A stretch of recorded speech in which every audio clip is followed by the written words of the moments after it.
Hello বন্ধুরা, এই মুহূর্তের বিগ ব্রেকিং নিউজ হলো অভিনেত্রী সোনামণি সাহা আবারও ফিরছেন স্টার জলসায়। হ্যাঁ বন্ধুরা, স্টার জলসায় আসছে অ্যাক্রোপলিস প্রোডাকশনের নতুন সিরিয়াল।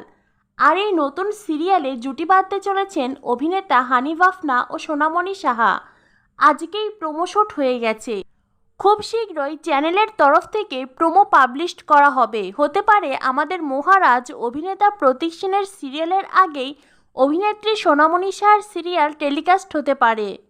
তো বন্ধুরা, এক্কা দোক্কা সিরিয়ালের পরেই অভিনেত্রী সোনামণি সাহা এবং গ্রামের রানী বিনা পানি সিরিয়ালের পরেই অভিনেতা হানি বাফনা। জনপ্রিয় এই দুজন অভিনেতা অভিনেত্রী দীর্ঘদিন ধরে স্টার জলসা থেকে দূরে রয়েছেন। আবারও নতুন সিরিয়ালে দুজন কামব্যাক করছেন। খবরটি জেনে তোমরা কতটা খুশি অবশ্যই কমেন্ট করে জানিয়ে দিও। আর পরবর্তী আপডেট পেতে আমাদের সাথেই থাকো। ধন্যবাদ সবাইকে।